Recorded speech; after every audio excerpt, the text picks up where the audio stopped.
Olá, sejam todos muito bem-vindos ao Universo da Biologia Molecular. Eu sou Eduardo Castan e você está na Masterclass Introdução à Técnica de CRISPR. Algumas imagens que eu vou mostrar aqui nesta aula, elas foram retiradas deste livro aqui, Introdução à Técnica de CRISPR, do pesquisador Thiago Campos Pereira, brasileiro, e seus colaboradores. Ele organizou esse livro.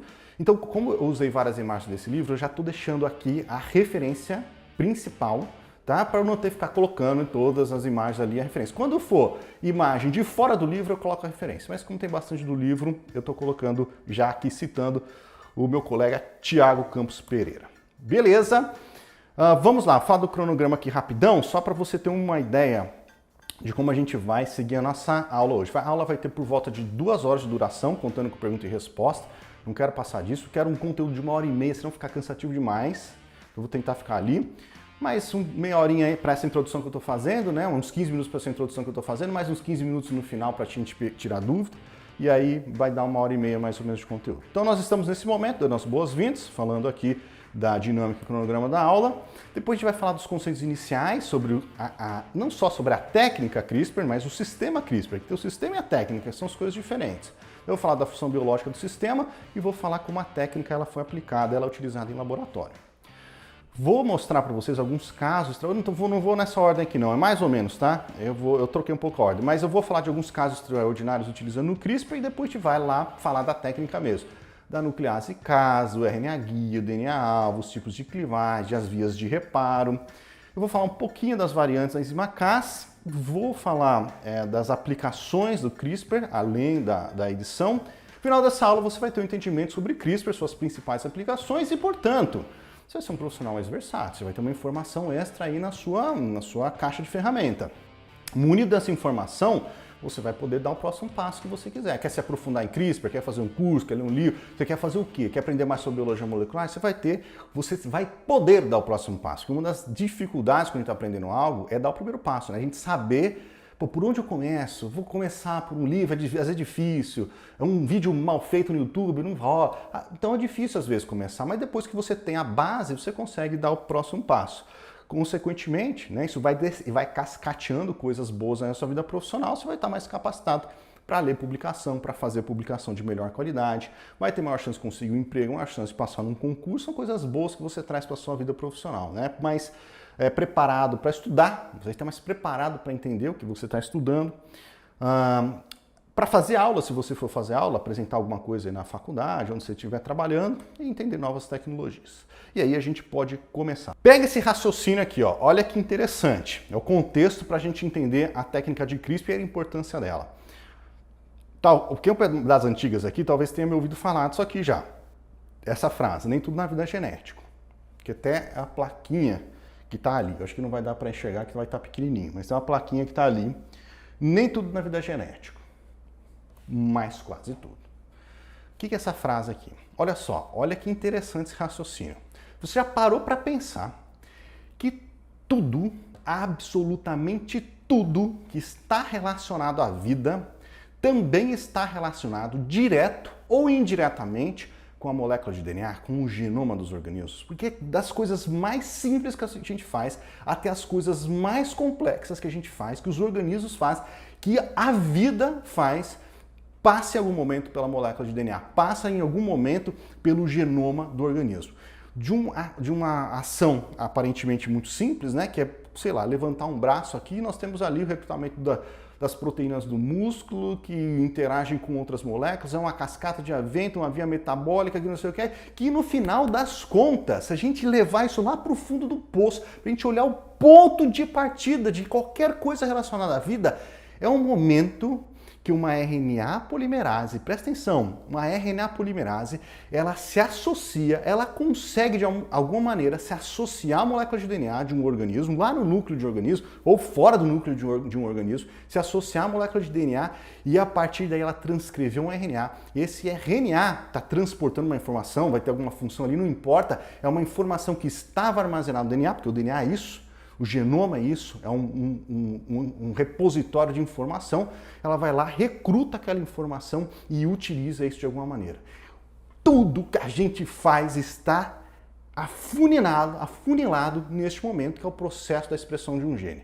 É a hora que um gene, um conjunto de genes, eles são ativados, são recrutados, são expressos, e aí vai dar o que quer que seja. Levantar um braço, por exemplo. Pode ir de coisas muito simples que a gente faz na biologia molecular, como, por exemplo, a gente destruir um gene que está dentro de uma bactéria, que permite que essa bactéria ela mude de cor num cultivo, um processo de clonagem, por exemplo, uma técnica utilizada há anos, décadas já. Muito simples, é um gene que a gente vai lá e destrói de alguma maneira esse gene, muda um fenótipo da bactéria que serve para a gente selecionar a bactéria lá no cultivo. Algo muito simples. A gente pode ir para o outro extremo, coisas extremamente complexas que a gente aparentemente não tem nada a ver com a genética, não tem nada a ver com o DNA, não tem nada a ver com o genoma, mas tem.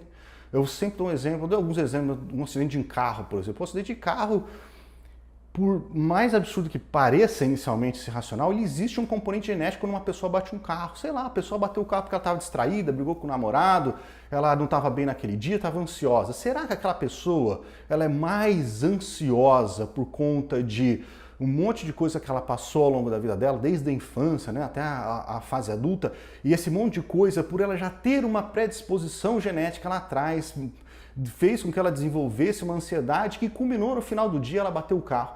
Ou seja, pode parecer que está muito distante, às vezes está muito distante mesmo, mas mesmo as coisas mais triviais do dia a dia tem um componente genético ali.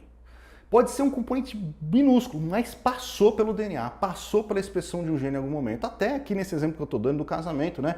Será que existe alguma relação entre pessoas que querem casar em relação às pessoas que não querem casar? Existe um componente genético?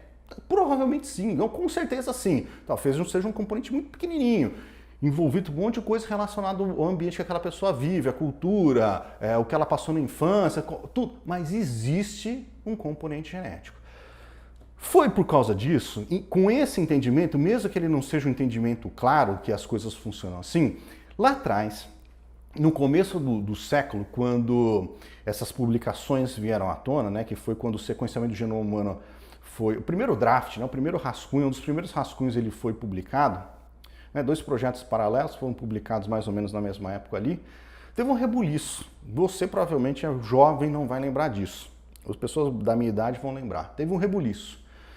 Na mídia, na comunidade científica, as pessoas falavam de maluquices que poderiam vir a acontecer agora que nós temos a informação do genoma humano. O genoma humano foi sequenciado. Nós temos a sequência de letrinhas do genoma humano. E naquela época, repórter falava isso, cientista falava isso, pessoas leigas falavam isso. Pô, agora a gente tem essa informação, a gente tem o livro da vida aqui pra gente, ele foi transcrito, nós temos a informação de letrinhas, nós temos as letras do livro da vida, que tem a capacidade de fazer tudo isso que eu acabei de falar, né? Nós temos a informação, tá ali, e a gente leu essa informação.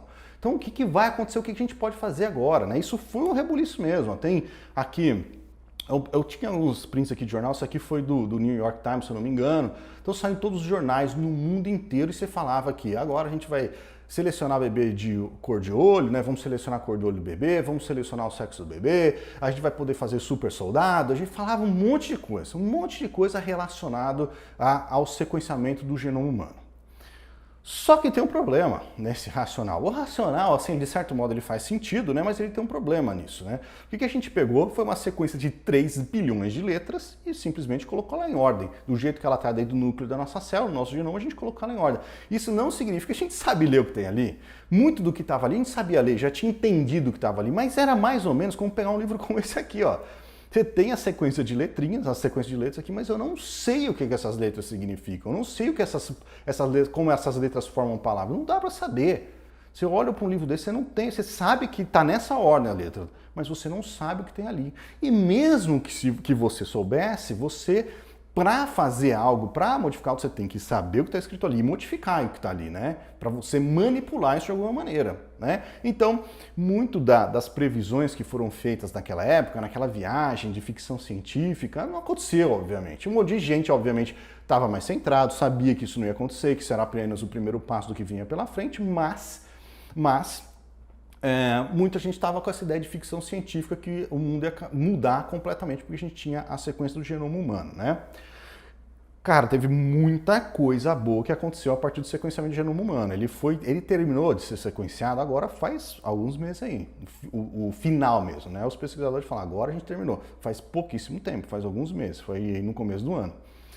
Então, desde o começo do século, né, até agora, desde a década de 80, quando começou, foi finalizado mesmo, agora faz alguns meses. Aquilo foi o primeiro draft daquela publicação.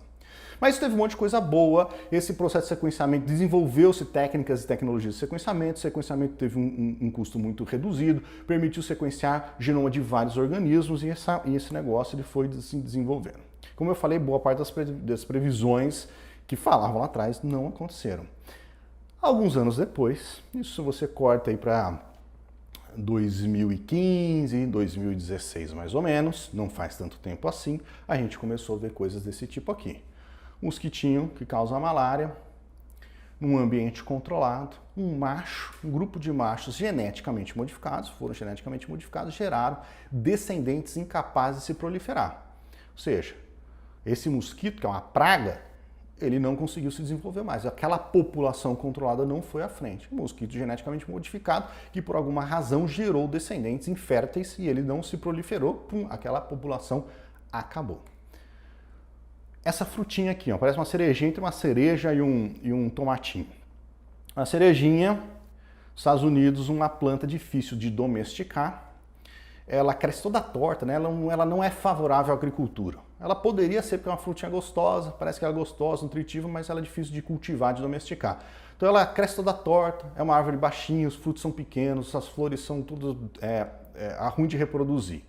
Algo aconteceu, modificaram geneticamente essa plantinha, da noite para o dia. Não estou falando de um processo de melhoramento genético que leva anos, não. Estou falando de uma geração para outra. Modificou essa plantinha, a plantinha que era toda torta, passou a ter uma característica mais parecida com o tomate. Passou a ser retilínea aqui, mais fácil de cultivar, maior, aumentou o tamanho dos frutos, aumentou aqui as flores. Ela passou a ser, da noite para o dia, geneticamente modificado, algo que mais favorável ao cultivo. Essa doença, cardiomiopatia hipertrófica, uma doença que algumas pessoas podem ter, elas podem nascer com essa doença, é um gene que causa aí algum problema no coração, tem uma hipertrofia aqui do músculo cardíaco que causa arritmia, dor no peito, cansaço.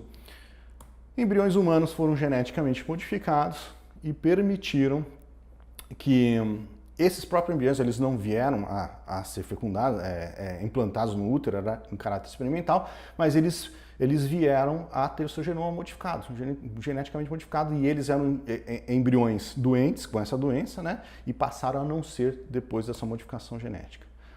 Distrofia muscular de Duchenne, outra doença genética terrível, as pessoas com essa distrofia geralmente não passam dos 30 anos, morrem com 20 e poucos anos aí.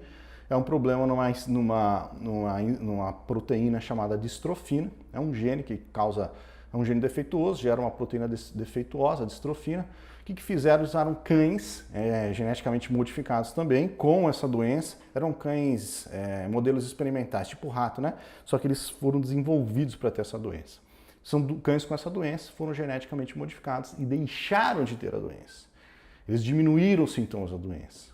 Não deixaram de ser doente, mas diminuíram os sintomas da doença. E por último aqui, um caso bem extraordinário que aconteceu no começo do ano passado para esse, que um humano, ele recebeu um transplante de coração. Ele estava morrendo, problema de coração, ia morrer, não ia ter um coração a tempo para ele na fila do transplante, e ele recebeu o coração de um porco. Ele recebeu um coração de um porco, mas não era um porco qualquer, era um porco geneticamente modificado, que teve o seu coração gerado, produzido para ser compatível com o humano. Esse cara recebeu um coração de um porco, um xenotransplante, primeira vez que isso aconteceu, e ele sobreviveu por várias vezes. Depois ele morreu, mas ele sobreviveu meses com esse coração. A ideia era deixar o coração ali, ele, quando parecesse um doador, ele trocar por um coração humano.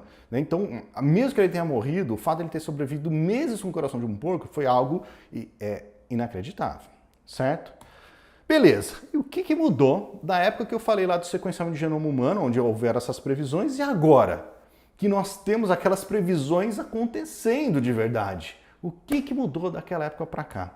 Sistema CRISPR-Cas. Sistema CRISPR-Cas, que acontece naturalmente em bactéria, foi trazido para o ambiente de laboratório e começou a ser replicado em laboratório de maneira artificial, obviamente, para modificar geneticamente o que nos interessa modificar. Sistema CRISPR-Cas, entre outras coisas, a técnica de CRISPR, entre outras coisas, tem a possibilidade de pegar aquelas informações que nós conhecemos com o sequenciamento de genoma humano e modificá-las, editá-las, mudá-las do jeito que a gente precisa para resolver problemas como os que eu mostrei lá atrás para você. E tudo que aconteceu até agora é só o rascunho do que vem, nós estamos só engatinhando, porque a técnica ela é muito nova. Você pensa em termos de tecnologia, de biotecnologia, isso aconteceu ontem e nós temos essas coisas todas já acontecendo na vida real, não só em caráter de pesquisa, eu mostrei algumas coisas em caráter de pesquisa, outras não, mas já na vida real. Produtos sendo gerados, baseados em CRISPR para fazer alguma coisa, alguma modificação, criar qualquer coisa geneticamente, alterar geneticamente alguma coisa para resolver um problema nosso. Nós estamos apenas começando. Isso que eu mostrei até agora, se você buscar outras coisas na internet, você vai ver que tem um monte de coisa já acontecendo, é só o rascunho do que vem pela frente. Nós estamos dando o primeiro passo agora. Nós estamos na primeira etapa desse processo, que está para mudar aí o curso da história da humanidade, sem sombra de dúvida. Assim como aconteceu, sei lá, com a PCR anos atrás, que deu uma guinada na vida das pessoas, no laboratório, na prática, nos mercados aplicados, na pesquisa, aqui nós estamos passando por esse mesmo processo e você tem a sorte de estar vivo para acompanhar esse processo. Você tem mais sorte ainda de trabalhar nessa área e poder trabalhar com isso se você quiser. Beleza, organizamos esse racional. Primeiro, vamos aqui falar um pouco sobre o evento, falar do certificado, porque agora já deve ter uma galera aí, né? Já tem bastante gente simultânea assistindo. Vou dar a informação sobre o certificado aqui, para quem quiser ficar, fica, quem quiser sair, sai, beleza, só para a gente ter aqui organizado o nosso raciocínio. Vamos lá, sobre esse evento. A gravação vai ficar disponível até dia 15/8, às 20 horas, já falei isso lá atrás, então fica tranquilo. Você assistiu a gravação, assistiu a aula ao vivo, tanto faz, você vai receber o certificado do mesmo jeito, tá? Você fez o que eu tô falando, vai receber o certificado, não importa se foi gravado ou ao vivo. Certificado, como é que vai ser? Amanhã, dia 9/8, às 6 horas da tarde, eu vou enviar por e-mail para você, eu vou enviar um e-mail lembrando que o curso está com as matrículas abertas, vou mandar ali nesse e-mail também um link para você preencher um formulário. Nesse formulário você vai colocar, simplesmente, você vai colocar o seu nome completo, que é como você quer que vai para o certificado, e depois você vai colocar um código que eu vou te passar no final da aula de hoje. Um código que eu criei aqui, você vai colocar lá, né, nesse formulário. Aí você vai dar o Next, você vai ser jogado para uma página que vai te dar as instruções de como você baixa o seu certificado. Automaticamente ele vai ser gerado. É um sistema de formulário. Você preenche o formulário, coloca o código, lê as informações. Você tem que confirmar que você lê as informações para você não ficar mandando e-mail, fazendo pergunta que está lá. Vai dar o Next, ele vai te jogar para uma página e ali ele vai te falar como você vai para baixar o certificado, certo? Eu aconselho você, se você fizer isso que eu estou te falando, né? Logo que o e-mail chegar, é provável que a gente vai ter uma sobrecarga ali no sistema de geração do certificado e o seu certificado leva alguns minutinhos para ficar pronto. Então, eu aconselho você, preenche o formulário, coloca o código, dá o Next, vê se o certificado ficou pronto. Se não ficou, dá uma horinha, vai tomar um café, vai tomar uma água, assistir novela, sei lá o quê, dali uma hora você volta e pega o seu certificado. Tá? Faz isso se acontecer de você preencher o formulário, colocar o código e ainda assim o seu certificado não ficar pronto. Depois de uma hora, espera uma hora, não manda e-mail logo depois de você testar, não. Depois de uma hora, não chegou ao ponto, você manda um e-mail no suporte@universodabiomol.com, que é onde eu estou me comunicando com você, e fala, ó, preenchi e não recebi o certificado. Eu vou ver o que aconteceu e mandar para você, tá bom? Beleza? Para quem está aqui só pelo certificado, já falei, vou repetir, fica tranquilo, você está aqui não quer assistir a aula, não tem problema, desliga aqui o YouTube, vai fazer outra coisa, amanhã você volta aqui, vai lá no finalzinho da apresentação e pega o código. Se é isso que você quer para sua vida, beleza, faça isso, eu não tenho como controlar o que você faz. Mas o que você não pode é tentar me enganar, mandar e-mail tentando me enganar, preenchi lá e não funcionou. Não tenta me enganar e não fica atormentando o pessoal aqui no chat que está tentando aprender, beleza? Fora isso, estamos bem. Alguma pergunta aí sobre o certificado, enquanto eu tomo um golinho de água?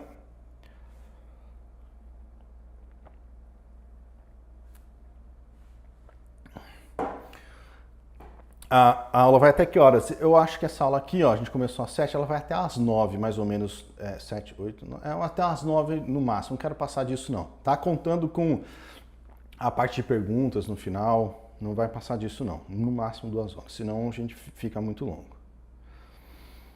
Certo? Beleza. Vamos lá, vamos entender como é que funciona o sistema CRISPR-Cas primeiro, para depois a gente entender como é que funciona a técnica de CRISPR. Tá lá, vamos começar contando a história dessa bactéria bonitona, tá ali vivendo, feliz da vida, seu genoma aqui bonitão, e aí ela sofreu o ataque de um bacteriófago. O bacteriófago veio, parasitou essa célula, foi ali na membrana celular, injetou seu material genético. É assim que o maldito se propaga, né? O vírus vai lá, insere seu material genético.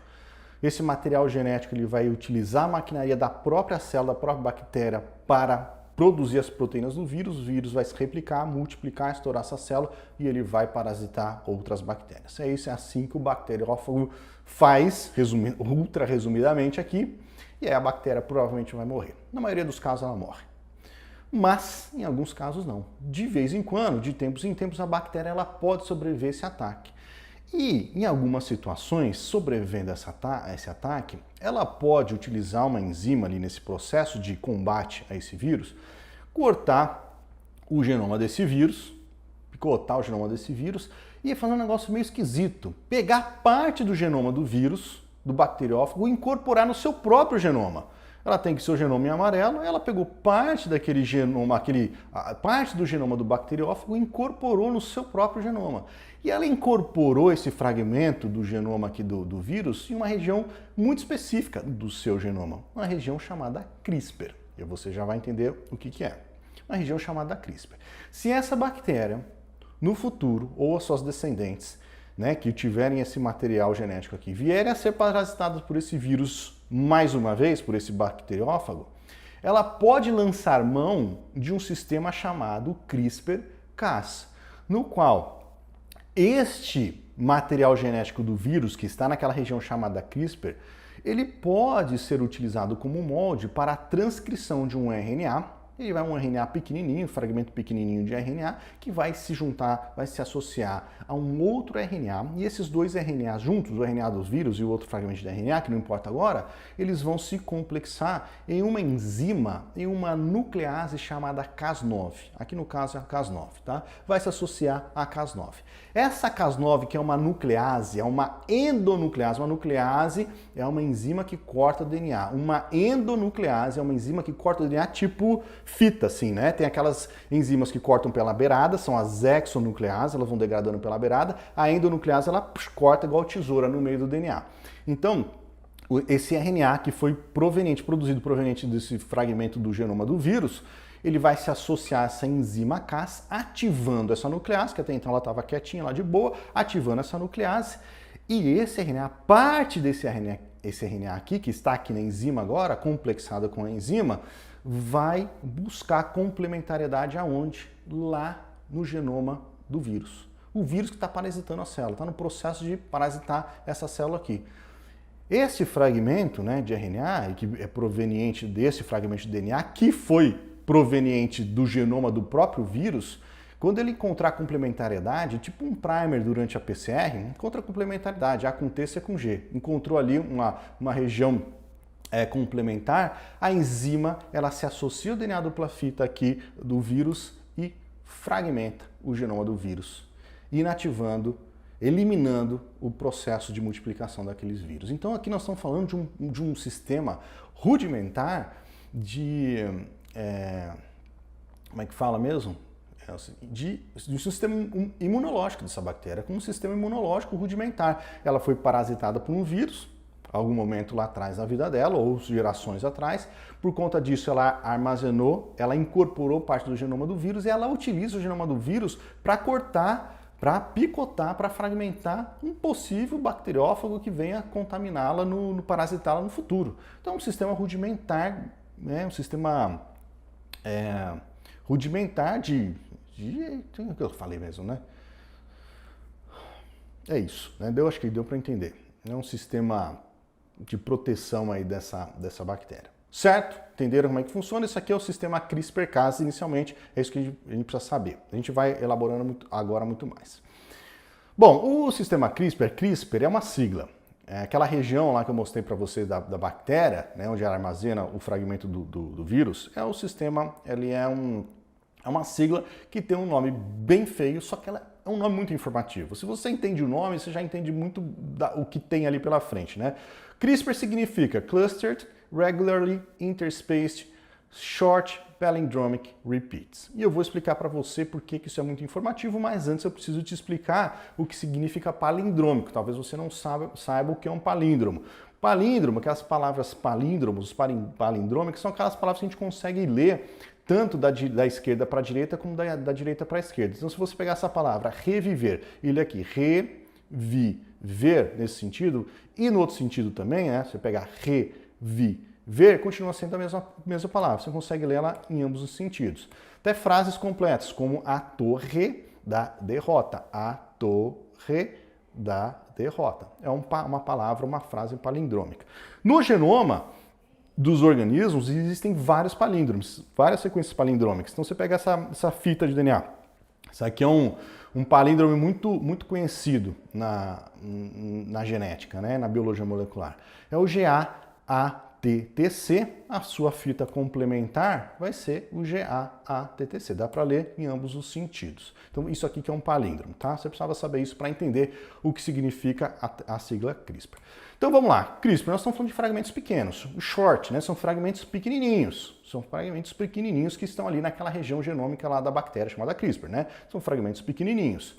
Só que esses fragmentos pequenininhos, eles não estão ali sozinhos, eles estão repetidos. São vários fragmentos, todos repetidos um atrás do outro. Esses fragmentos não têm uma sequência qualquer, eles têm uma sequência palindrômica, então você consegue ler tanto num sentido como no outro. Além disso, esses fragmentinhos palindrômicos repetitivos, eles estão interespaçados regularmente. Eles estão interespaçados regularmente por outros fragmentos, que aqui no caso é o fragmento que veio lá da bactéria. Né? Num processo que a bactéria incorporou o genoma do vírus, é esse fragmento que está interespaçando os fragmentos pequenos, repetitivos e palindrômicos. E esses fragmentos aqui, essa região genômica, esse locus, ele não está em qualquer lugar no genoma, eles estão todos agrupados ali na mesma região genômica da bactéria. Então é isso que significa, né? São fragmentos pequenos, repetitivos, com sequência palindrômicas, que estão interespaçados em uma região específica do genoma. Isso aqui é a sigla CRISPR. Então tá aqui, ó, os fragmentos que provenientes lá do vírus, do genoma do vírus, que foram incorporados ao genoma da bactéria, estão interespassando esses fragmentos palindrômicos e pequenininhos. E aí que está o grande lance. Aqui é o grande lance do sistema CRISPR da bactéria. A gente consegue, assim como a gente já fez milhares de vezes na biologia molecular, é pegar um sistema que acontece naturalmente lá na natureza, em algum lugar acontece naturalmente nos organismos, e trazer para dentro do laboratório e utilizar a nosso favor. Esse sistema, portanto, que você acabou de ver, ele pode ser replicado artificialmente, e é aí que o sistema CRISPR-Cas ele é traduzido, ele é transformado, ele é criado, desenvolvido para a técnica de CRISPR que a gente utiliza no laboratório. E aí você pode replicar o que acontece na bactéria em uma célula humana, por exemplo, uma célula de um vegetal, de uma planta. Você pode pegar, colocar dentro de uma célula, não importa como agora, né? Você pode fazer isso por eletroporação, você pode inserir esse sistema aqui dentro da célula por... que mais? Você pode fazer isso aqui por vírus, né? Fazer o vírus injetar essas informações aqui dentro. Você pode fazer isso por lipídios. Você pode inserir a Cas, a nuclease Cas, junto com esse RNAzinho que serve como guia da enzima, de diferentes maneiras, dentro de uma célula que nunca viu na vida um sistema CRISPR, e esse sistema CRISPR vai desempenhar sua função ali dentro. Ele vai funcionar como ele funcionaria numa bactéria. E isso tem uma cacetada de aplicação para a gente. Onde que está o pulo do gato de a gente trazer esse sistema CRISPR que acontece numa bactéria para dentro de uma célula humana, uma célula animal, um mamífero, um vegetal, um inseto? Onde que está o pulo do gato de a gente trazer essa técnica para o laboratório? Olha só, nós temos aqui a enzima Cas9, a nuclease que vai cortar o DNA. é dupla fita. Nós temos um RNA, são 2 RNAs aqui, depois vocês vão ver que ele vai ser, não importa agora, mas aqui são 2 fragmentos de RNA, que no laboratório a gente faz um fragmento só, unido, mas são 2 porções do fragmento de RNA. Este RNA que está aqui dentro, ele foi desenvolvido especificamente para estar aqui dentro e encontrar complementariedade no genoma dessa célula-alvo aqui. A hora que ele encontra complementariedade, a Cas, que é a nuclease, vai lá e corta aquele fragmento. Faz um corte dupla fita naquele DNA. Um corte dupla fita numa molécula de DNA numa célula é algo extremamente agressivo e a célula vai fazer de tudo para reparar esse erro, esse problema imediatamente. Só que a célula, quando ela vai fazer esse reparo, o mecanismo de reparo de um corte dupla fita não é um reparo dos melhores, né? Ela tenta, mas ela não faz um negócio muito bom, não faz um negócio muito bem feito. No processo de reparo, o que ela pode fazer? Ela pode inserir um fragmento que não existia ali. Era um fragmento que não tinha aquele pedaço, na hora que ela foi reparar, ela inseriu um negócio que não tinha ali. Ou ela pode tirar um pedaço. Ficou faltando um pedaço. Tinha um fragmento, mas deixou de ter. Pode ser que ela modifique a sequência de nucleotídeos daquele pedaço na hora que ela foi fazer esse reparo. E aí, quando isso aqui acontece dentro de um gene, numa região importante do gene, de um exon, por exemplo, nós temos aqui, por exemplo, o silenciamento do gene, que esse gene ele pode deixar de ser funcional por conta desse reparo mal feito da célula. Né? Era um gene, estava funcional, foi lá uma enzima, cortou, no momento que a célula foi reparar, reparou meia boca, e aquele gene deixou de ser funcional. Então isso aqui já começa a ficar útil para a gente quando a gente olha com uma situação como essa. Né? Então imagine que exista lá um gene defeituoso, um gene que tem, sei lá, um SNP, uma mutação, alguma coisa ali que não funciona muito bem, a gente pega o sistema CRISPR-Cas, a técnica CRISPR, modifica, customiza ela para ir lá cortar bem naquela porção onde está o problema e a célula vai fazer o reparo meia boca, causar mutação, inserção, deleção, modificação e aquele gene defeituoso deixa de ser defeituoso, por exemplo. Ou um gene que era funcional deixa de ser funcional, certo? Então isso é um exemplo de como a gente pode, como o sistema CRISPR pode ser utilizado. Mas tem ainda o pulo do gato. Uma outra via de reparo é exatamente a mesma coisa que eu falei para vocês, ter o DNA-alvo aqui dentro, a Cas com o seu RNA que vai guiar a Cas até um ponto específico de corte, só que junto com o sistema CRISPR-Cas a gente coloca um DNA exógeno, um DNA doador dupla fita. Porque na presença de um DNA doador, em certas fases de divisão dessa célula aqui, se há este corte, do jeito que a gente mostrou, e a célula vai reparar, ela repara aquele corte ali, e se ela tem à disposição dela um fragmento, um RNA que ela possa utilizar como molde, com extremidades homólogas às extremidades que foram cortadas, ela usa aquilo como molde. Ela usa aquilo como molde. É um jeito da célula se proteger na divisão celular, quando ela está se multiplicando, se ela está se dividindo, né? É um jeito dela se por um acaso tiver perda de um pedaço de uma quebra de um braço de um cromossomo, por exemplo, ela usa o outro cromossomo, o cromossomo homólogo, como molde para reparar aquilo que ela perdeu. Então, se nesse processo aqui de quebra ela tiver uma referência, um fragmento com extremidades homólogas à região que foi quebrada, ela pega e incorpora esse DNA exógeno aqui para dentro dela. Pô, aí o negócio ficou interessante. Lá atrás, a gente não tinha informação nenhuma sobre o genoma, a gente desenvolveu técnica de sequenciamento e sequenciou o genoma humano. Temos a sequência de letrinha completa. Nós não tínhamos até então uma ferramenta que pudesse ir lá, né, uma ferramenta nessas condições, já existia, mas não nessas condições, você chegar lá numa região específica do genoma e modificar, fazer um negócio como eu estou mostrando aqui para vocês. Ou você vai lá e inativa uma coisa que não funciona, ou um negócio que está, uma mutação, um SNP, algo que está causando um problema ali, você vai lá e corrige aquele problema por uma coisa que te interessa melhor, uma coisa que resolva o seu problema, como está mostrando aqui para vocês.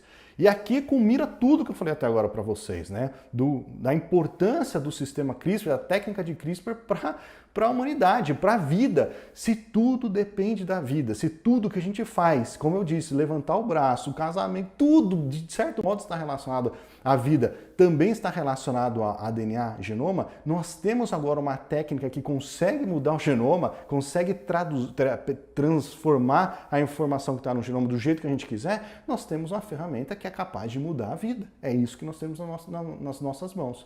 Né? Claro, com algumas ressalvas, várias ressalvas, mas de uma maneira grosseira, simplificada, é isso que nós temos nas nossas mãos.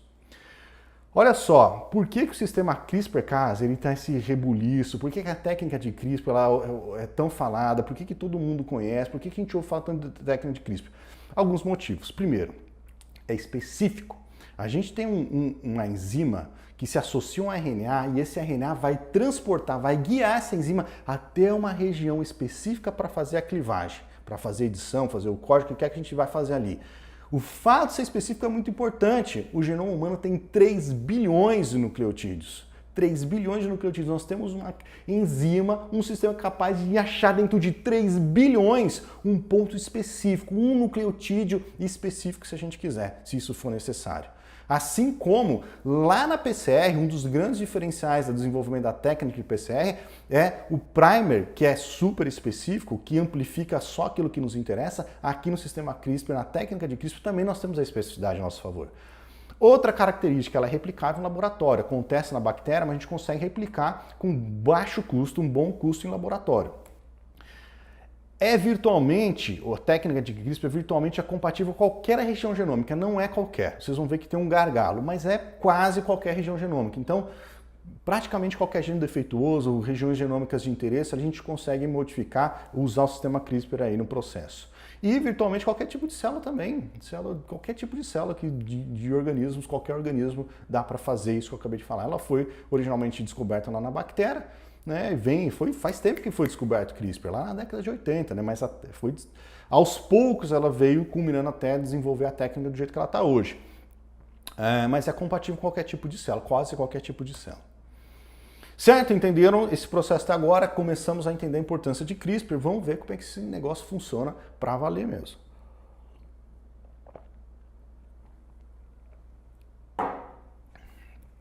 Vamos lá. Quais são as moléculas principais envolvidas na técnica de CRISPR, né? Agora no laboratório, que é o que interessa pra gente.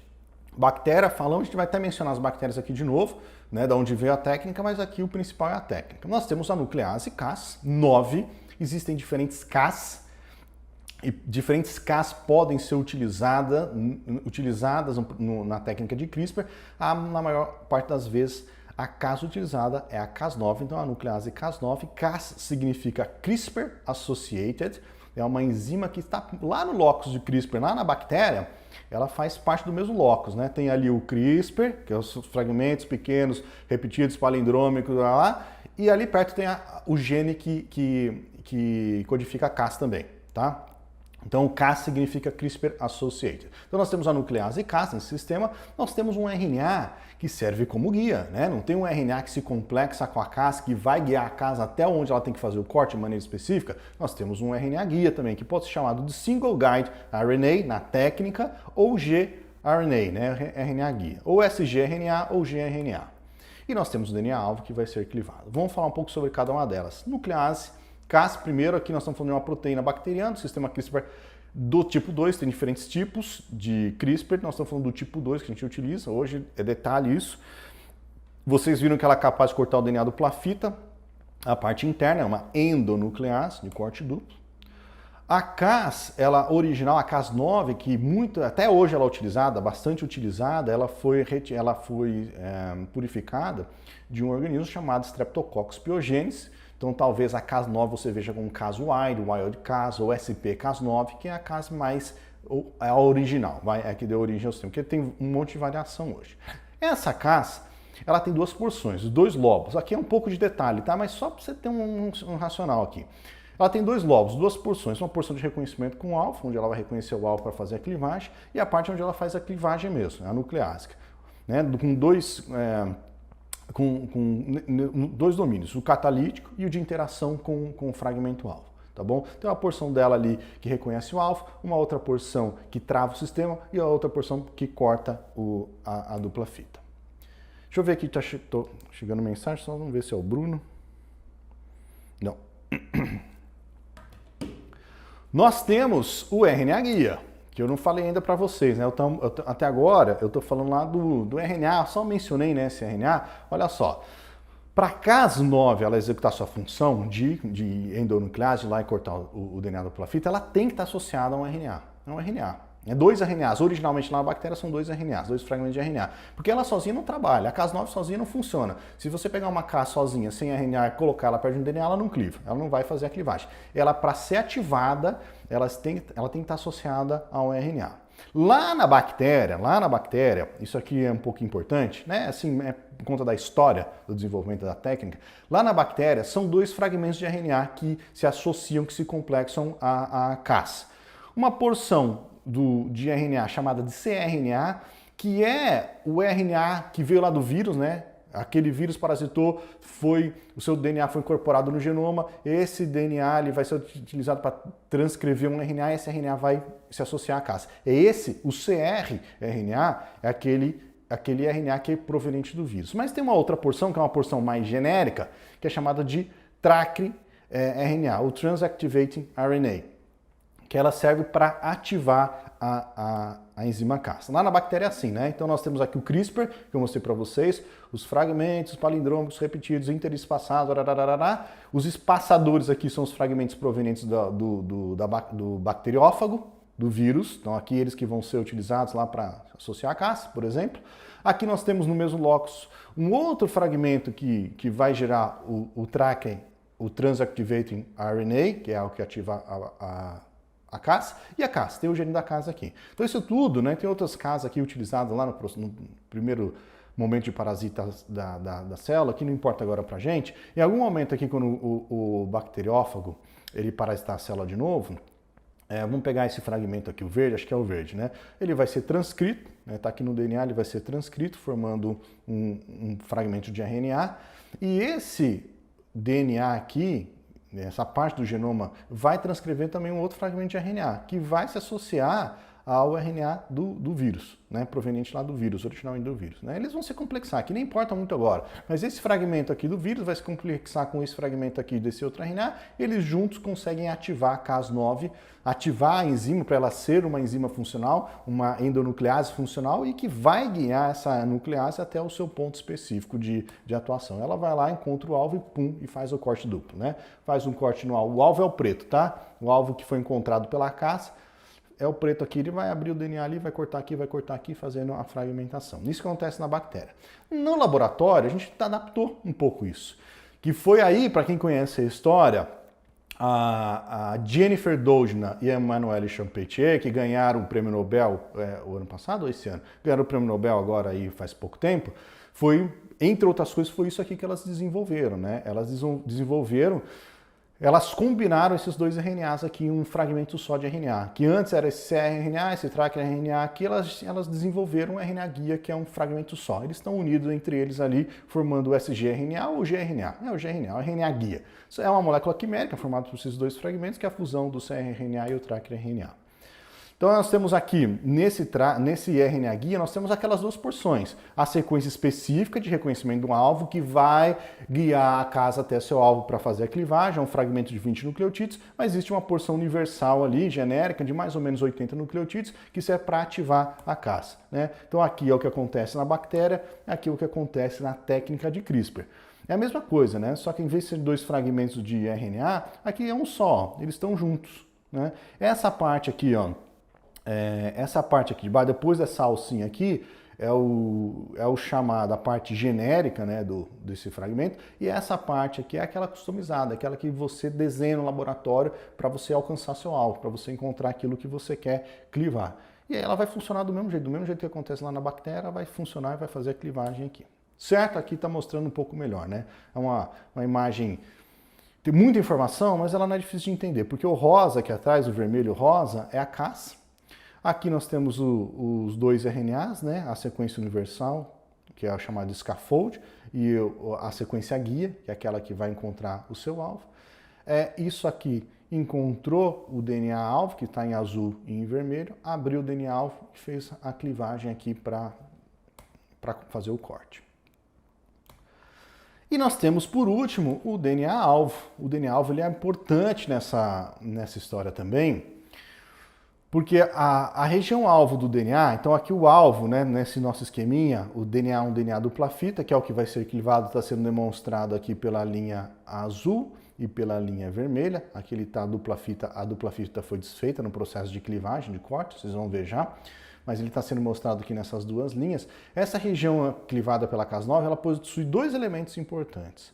A região alvo, que é também chamado de protospacer, é aquela região que vai ser reconhecida por essa porção do RNA guia aqui, para que a enzima possa fazer o corte, aquela região que tem 20 nucleotídeos de especificidade, né? Parecido até o tamanho de um primer, né? Primer, que é super específico, 20 nucleotídeos de especificidade aí, de complementaridade, que dá especificidade. E tem uma outra região que é anterior aqui à região do corte, né? Próxima a uma das fitas aqui, a extremidade 3' na extremidade 3', que é uma região chamada de PAN. PAN, isso aqui é muito importante. O PAN é uma sigla para Protospacer Adjacent Motif.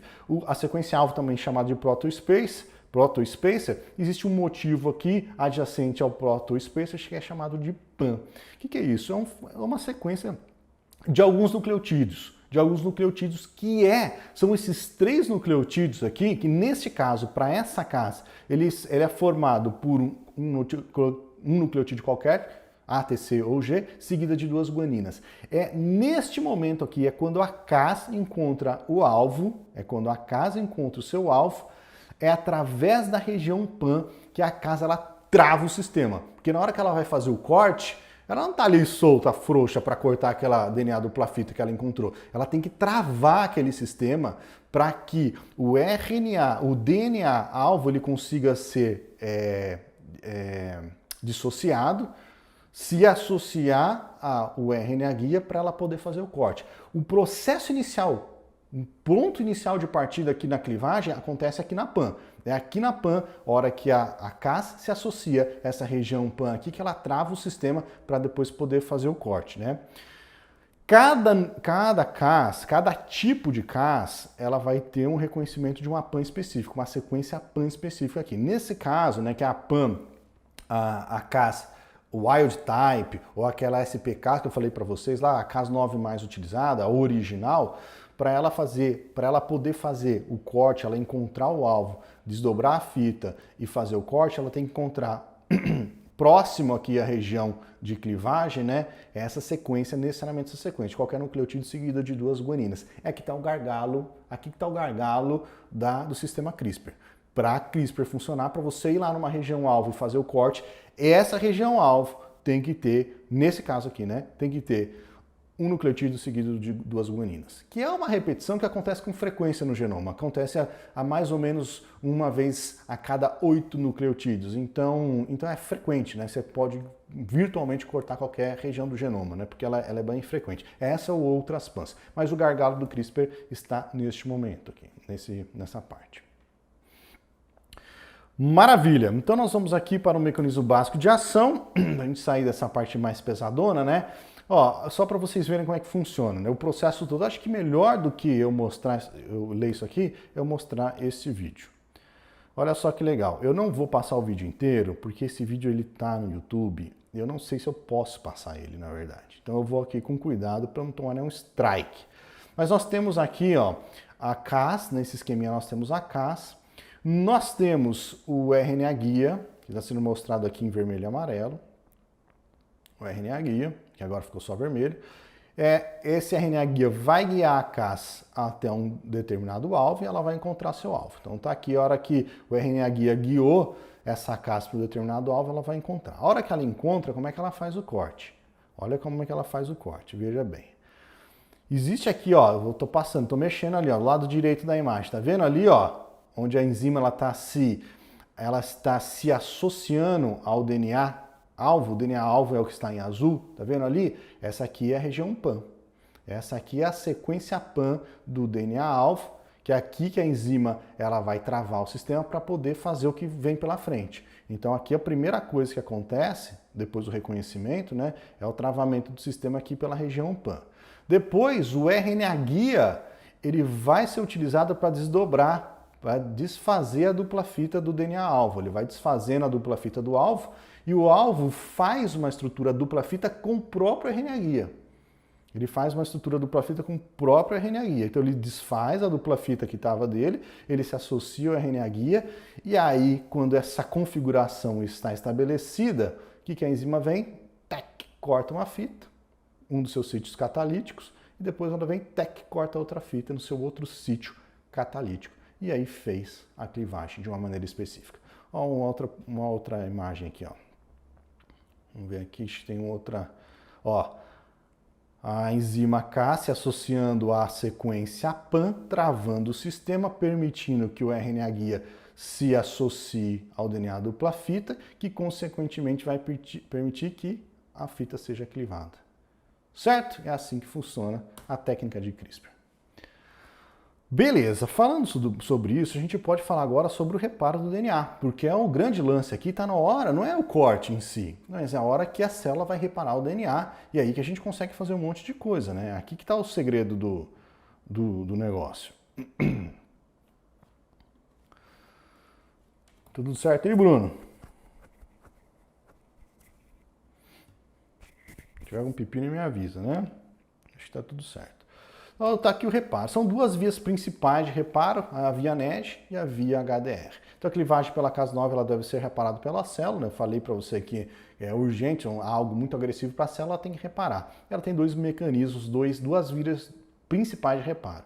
Uma chamada junção de pontas não homólogas, ou via NED, que é quando ela vai lá, corta e ela vai junta, simplesmente ela junta, causando alguma mutação ali no processo de união, ou o reparo direcionado por homologia, quando ela utiliza um DNA doador com extremidades homólogas ao que vai ser reparado, ela insere esse fragmento ali no processo. Quando a gente está falando da via NED, aquela junção de pontas não homólogas, nós temos aqui a quebra, a célula vai recrutar um monte de enzima, proteínas e enzimas para fazer esse reparo, vai ter DNA polimerase, vai ter DNA ligase, ela vai recrutar um monte de enzima e ela faz a ligação. Aquela ligação meia boca, formando aqui uma inserção, uma deleção, né? Uma mutação, que pode inativar esse gene, pode causar algum dano grave para a célula aqui.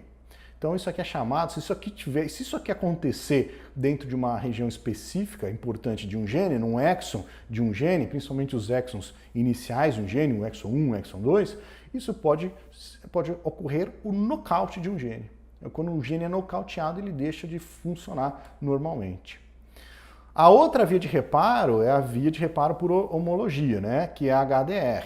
Aqui no caso nós temos a quebra, só que junto com a quebra nós temos um DNA doador, no qual os seus braços, as suas extremidades, elas são homólogas à extremidade do fragmento que foi clivado. Clivou aqui, nós temos essa porção que é homóloga ao braço desse DNA doador. Essa outra porção é homóloga ao braço desse DNA doador. Aqui no meio tem o que a gente quer inserir, aquilo que a gente quer colocar dentro do genoma. Aí a enzima, a célula, na hora de fazer esse reparo, ela faz um monte de processamento aqui, mas ela utiliza este fragmento como referência. Então ela vem aqui, assim como acontece o primer, mais ou menos como acontece um primer na PCR, ela utiliza isso aqui como referência e sintetiza uma nova fita aqui no processo de reparo, utilizando esses dois fragmentos aqui como referência. E se na referência que ela utilizou, na reconstrução, tiver algo que não existia antes, ela não sabe. Ela vai lá e coloca aquele negócio no meio do caminho, criando aqui um fragmento que é novo, que não existia, que é diferente. Esse processo, ele for dentro de um gene, pode ser chamado de knock-in, né? Não só num gene, mas quando você tem a introdução de uma sequência nova no genoma, você foi lá, utilizou esse sistema aqui e inseriu um fragmento novo. Ele pode ser chamado, pode ser uma substituição alélica. Você pode fazer esse processo aqui para trocar um único nucleotídeo, por exemplo. Às vezes, o que interessa é um gene inteiro. Às vezes é um fragmentão do gene, mas às vezes é só um nucleotídeo. Às vezes é um nucleotídeo que causa o problema, o nucleotídeo é o seu alvo. Dá para trocar um único nucleotídeo fazendo esse processo, exatamente esse processo. Contanto que aqui no meio tem um nucleotídeo que você queira adicionar, certo? Então dá para fazer a substituição alélica. E com isso tudo que eu expliquei, CRISPR pode ser utilizado para um monte de coisa. A gente está falando aqui, basicamente, né, quando a gente fala de CRISPR, a gente pensa em edição de DNA, porque é muito interessante. Tudo que eu falei até agora foi basicamente pensando em edição de DNA. Mas dá para fazer um monte de coisa. Dá para marcar DNA, dá para fazer regulação de expressão gênica, dá para clivar RNA, dá para fazer CRISPR com RNA também. Em vez de clivar DNA, clivar RNA. Dá para mapear gene, dá para fazer rastreamento de RNA. Vamos falar de cada um desses aqui, ó. A edição de DNA eu praticamente já falei para vocês, mas vamos só organizar o raciocínio. Dentro da edição de DNA, tem algumas coisas que a gente consegue fazer. A inativação gênica, que é o nocaute lá que eu acabei de explicar para vocês. Né? Você pode nocautear um gene fazendo o corte, ele criar um indel, uma mutação que inativa o gene, ou você insere um fragmentão ali no meio que inativa aquele gene. Só que dá para elaborar um pouco mais. Se você faz um CRISPR utilizando o sistema HDR, que usa um DNA doador, você pode inserir neste processo, no processo de edição do genoma, você vai lá no alvo, aquele alvo que você quer editar de alguma maneira, mas você pode inserir ali junto, por exemplo, se a gente estiver falando de uma bactéria, um gene que confere resistência a antibiótico a essa bactéria. Aí o que você faz? Você cultiva essa bactéria editada num meio de cultivo cheio desse antibiótico, porque se o sistema CRISPR funcionou, essa bactéria recebeu um gene de resistência ao antibiótico, então, portanto, ela é resistente ao antibiótico, então ela sobrevive naquele meio. Se o sistema CRISPR não funcionou, a bactéria não vai ter esse gene, ela não vai ser resistente ao antibiótico e não vai proliferar, né? É um controle, né? São estratégias mais elaboradas. Afinal de contas, como é que você sabe se aquela célula geneticamente modificada ela é de fato geneticamente modificada? Você tem alguns controles como esse aqui. Pode associar uma proteína fluorescente. Você insere junto com o alvo que você colocou ali uma proteína que gera fluorescência. É aquela célula que tem aquela proteína fluorescente, quando estimulada, quando excitada, vai gerar luz e você consegue visualmente, né, ver mesmo que aquela fluorescência, que aquele sistema CRISPR funcionou. Então, os sistemas são elaborações do processo de inovação de genes. Aí, integração de transgenes e substituição alélica é aquilo que eu falei para vocês. Você pode fazer o knock-in, inserindo um fragmentão de DNA ali no meio, ou uma simples substituição alélica de um único nucleotídeo ou poucos nucleotídeos. Dá para fazer deleção de gene inteiro. Você pode fazer por HDR, por exemplo, corta o gene alfa, aqui está o gene alfa, você faz o corte do gene alfa, aqui, ela fez o corte aqui, e você utiliza um DNA doador, o qual as suas extremidades, elas são homólogas, ao gene. O gene está aqui no meio, então você vai um DNAzão doador gigantesco. Uma das suas extremidades está numa ponta do gene, a outra extremidade na outra ponta do gene. Quando a célula fizer o reparo, ela vai tirar o gene fora, jogar o gene no lixo. Tem outras opções aqui, fazendo um corte, fazendo 2 cortes, se você fizer 2 cortes é o mesmo racional, né?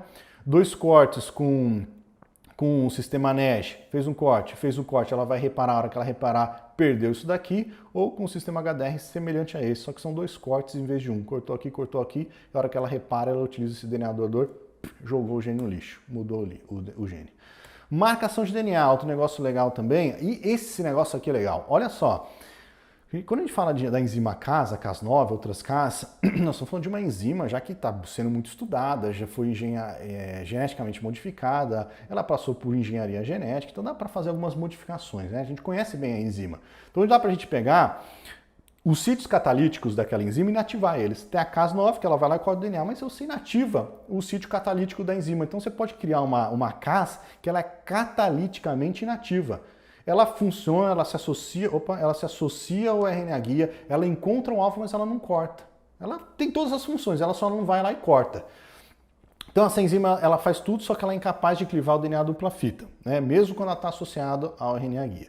Devido a essa característica, ela é denominada, esse tipo de Cas, né, que não tem o sítio de clivagem, ela é chamada de Cas9 morta, ou Dead Cas9, ou simplesmente dCas9, certo? A dCas9 é aquela enzima cataliticamente inativa, ela é morta. Ela tem todas as funções, ela só não faz o corte.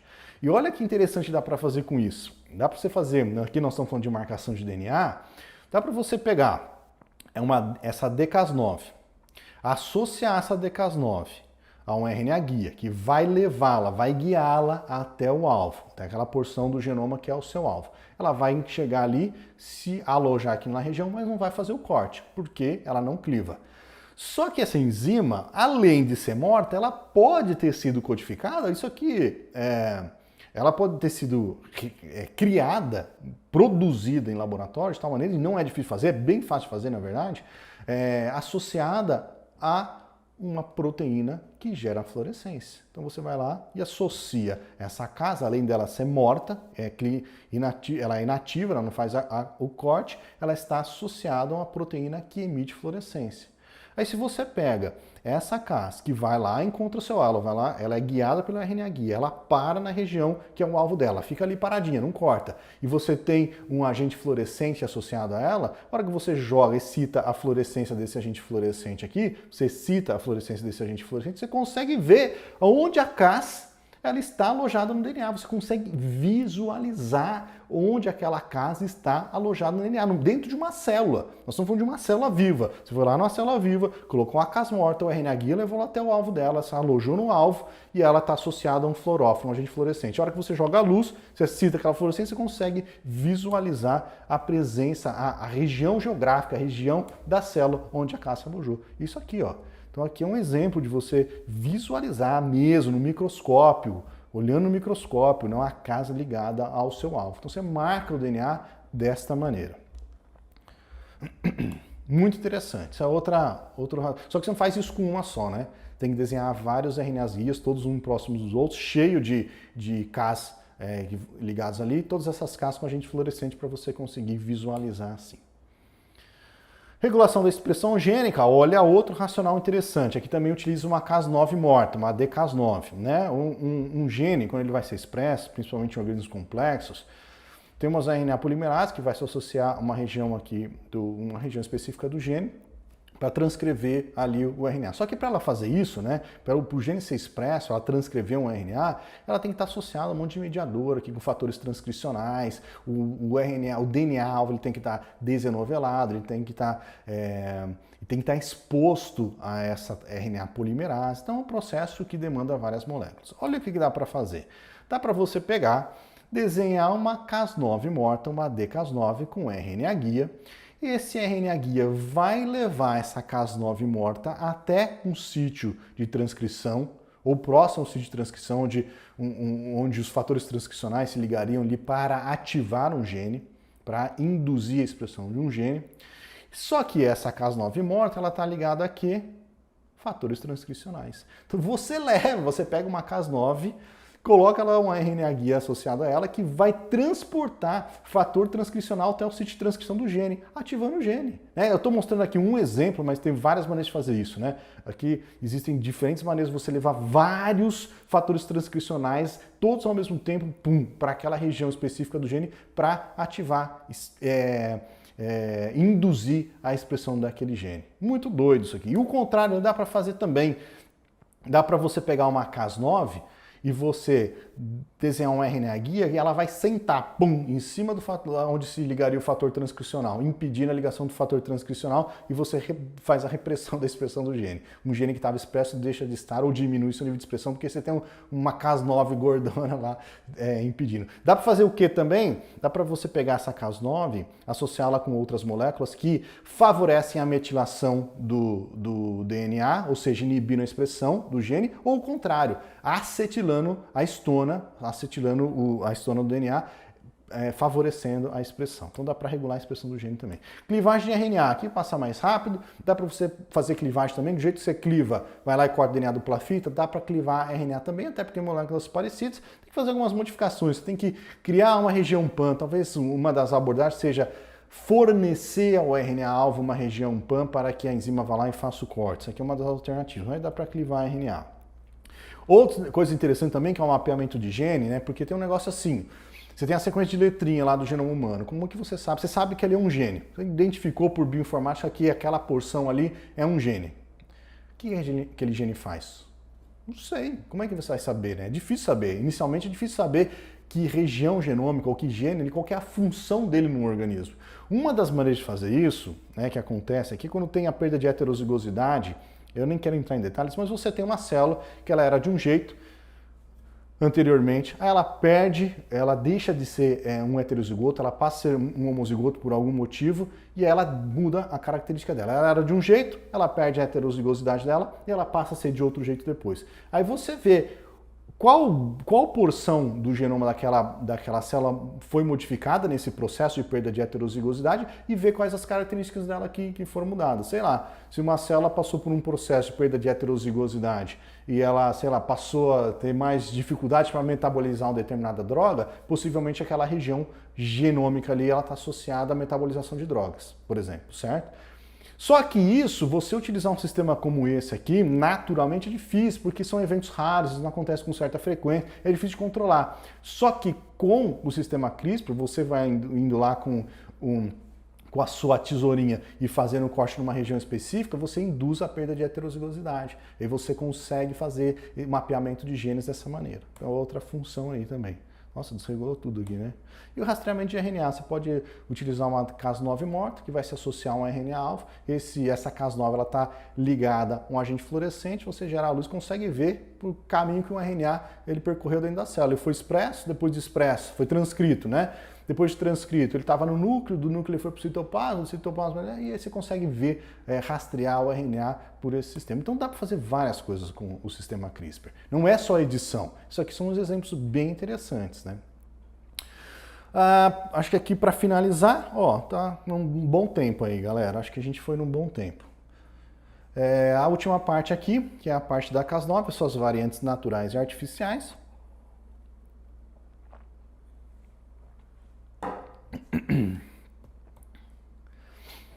Bom, eu falei da clássica, né? Cas9 clássica, a SP-Cas9, que é a do Streptococcus pyogenes, essa aqui é muito utilizada. Nós temos as nicases também, nós temos as Cas9 morta, que eu falei para vocês, nós temos diversas Cas que foram desenvolvidas e descobertas depois do conhecimento e desenvolvimento da região PAM, e as Cas9 de alta precisão.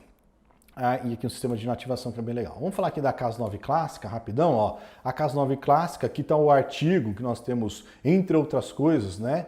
Um dos grandes avanços aí da técnica de CRISPR, que é o artigo da Jennifer Doudna, né, e da Manuelle Charpentier. Está aqui um artigo que virou um clássico depois de 4 anos da sua publicação, de tão importante que ele é, né?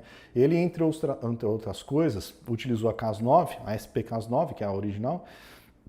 Foi nela a partir dela que a gente conseguiu, em vez de trabalhar com esses dois RNAs, que é o que acontece no vírus, trabalhar com os dois RNAs unidos, né? O RNA guia ou o Single Guide RNA, o sgRNA. As nicases, elas são interessantes também, são Cas9s que foram geneticamente modificadas de tal maneira que ela, em vez de cortar a dupla fita, ela corta uma das fitas. Isso é legal pelo seguinte, né? Eu falei que o sistema CRISPR, a técnica de CRISPR é específica, porque o RNA vai lá, encontra o seu alvo e faz a clivagem, só que nem sempre ela é 100% específica, né? Existem os eventos chamados eventos off-target, que é quando você desenha um sistema CRISPR em um determinado alvo, ela cliva o alvo e cliva outras coisas também, isso pode ser um problema. Então, os eventos off-target são um problema. Só que você pode lançar mão dessa estratégia utilizando essas Cas que fazem um único corte e não dois, e você aumenta a especificidade do sistema. Por quê? Porque você desenha um sistema CRISPR aqui, um sistema CRISPR, utilizando um RNA guia que vai para um determinado alvo, numa determinada região, e um outro sistema CRISPR com outro RNA guia que vai para uma outra região, só que fisicamente próximos uma da outra. Esse sistema CRISPR corta essa fita, esse sistema CRISPR corta essa outra fita. A clivagem aqui só vai acontecer, o reparo, seja por HDR, seja pela via NEG, só vai acontecer quando ambos os sistemas aqui estiverem funcionais. Então você aumenta a especificidade porque as duas juntas têm que estar funcionando para que aconteça o corte. Porque se você tem essa daqui, cortando aqui, né, essa gRNA1 aqui, o sistema 1, cortando aqui, e cortando inespecificamente um evento off-target em outro lugar, ele até pode cortar em outro lugar, só que como ele corta uma fita só, ali não vai acontecer o sistema de reparo, não vai ter inativação do gene, não vai ter nada, ele vai cortar, a célula vai ler, reparar e acabou, não tem problema. Só vai acontecer nós vamos acionar as vias NEG e HDR, nesse caso aqui, quando você utiliza os dois sistemas, uma cortando uma fita e o outro cortando a outra fita. Também é um racional também parecido com a PCR, né? A PCR, para funcionar, você tem que ter dois primers fisicamente próximos um do outro para poder fazer amplificação. Então aqui um racional semelhante também. Bem interessante as nicases. A Cas9 morta, que eu falei para vocês, com esses sítios catalíticos inativos, a gente falou bastante sobre elas.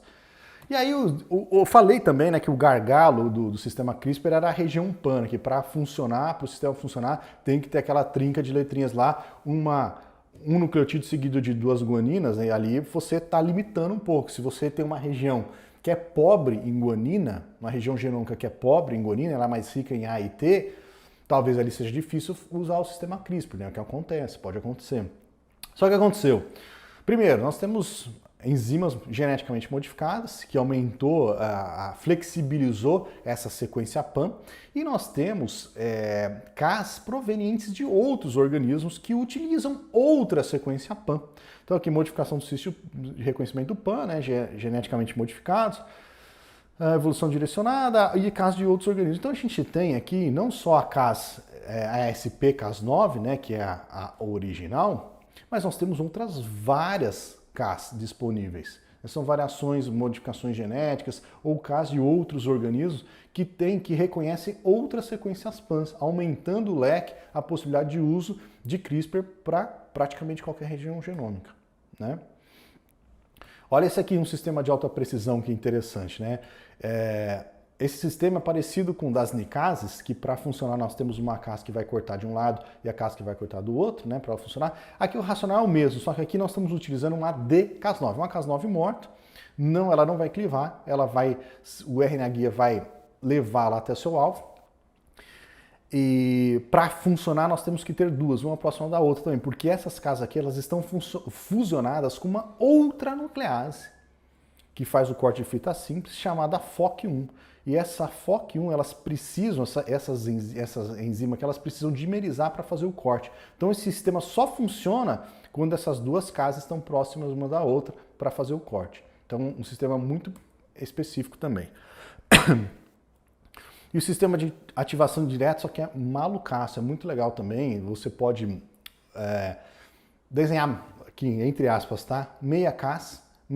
Cada uma das metades associada a esses elementos, olha que loucura isso aqui, esses elementos eles têm afinidade entre eles, mas eles só têm afinidade entre eles na presença de luz de um determinado comprimento de onda. Aqui nesse caso, por exemplo, é luz azul.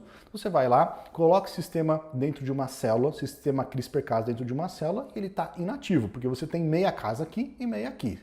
Só que quando você vai lá na célula e joga a luz azul, esses dois elementos eles tendem a se dimerizar, a se unir. E quando eles se unem, eles formam a Cas inteira funcional. E aí o RNA guia vai lá e corta o alvo no momento que faz a ativação aqui, né, do sistema CRISPR.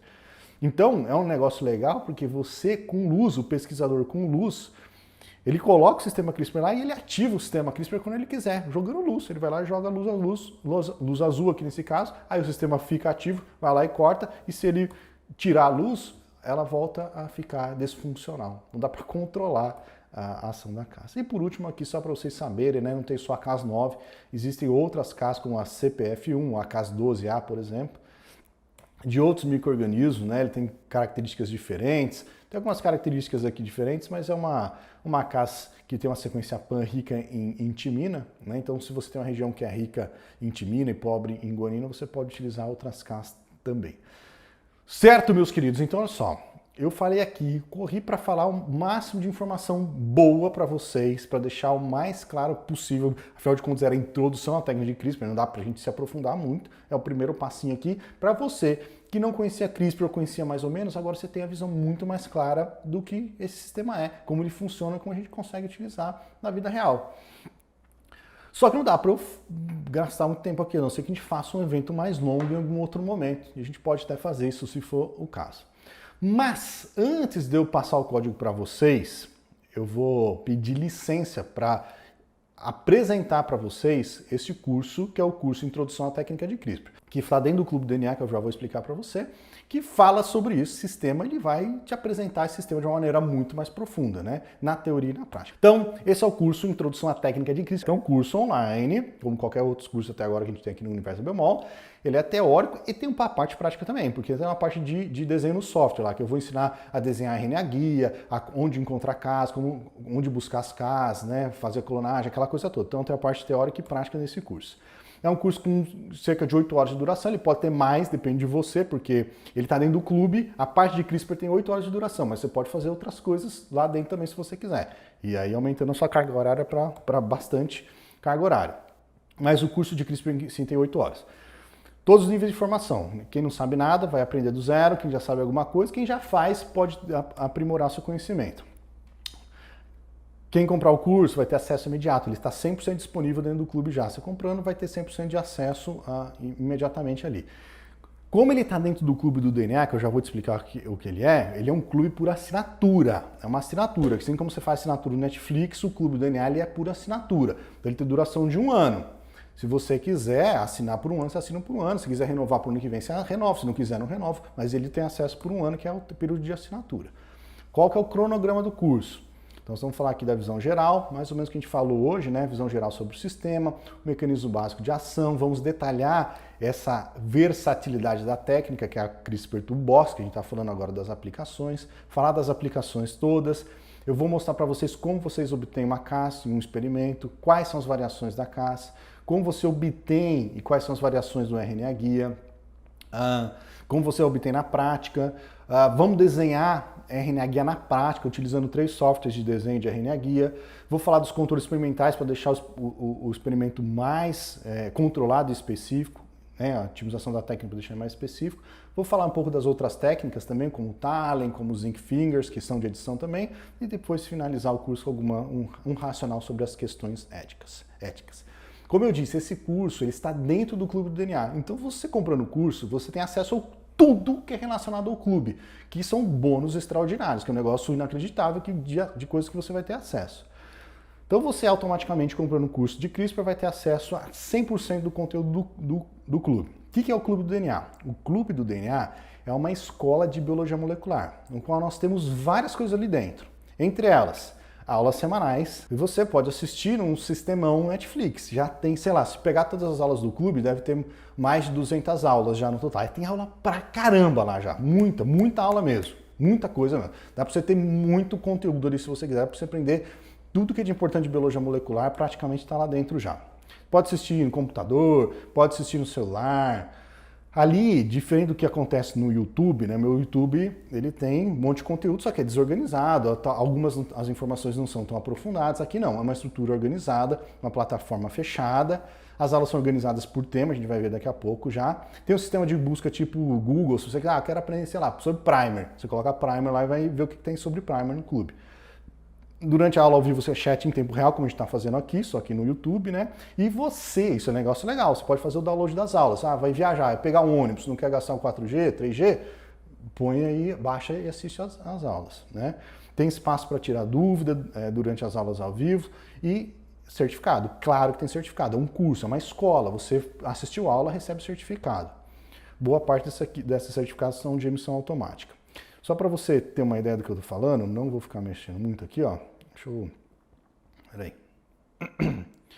Esse aqui... Cadê? Ah, é que tem que tirar aqui. Aqui está o clube, ó. Isso aqui é a área de membros do clube. Então nós temos, ó, cada parte dessa aqui tem uma cacetada de aula. Então nós temos a aula ao vivo dessa semana, quem vai assistir a aula ao vivo vai clicar aqui. Tem o curso de CRISPR, que está aqui todas as aulas do curso de CRISPR. Tem um curso gigantesco, esse curso aqui é o meu curso preferido do clube, é o curso de PCR em tempo real na teoria e na prática, do zero análise de dados na teoria e na prática. É um curso de PCR em tempo real que fala tudo de PCR em tempo real.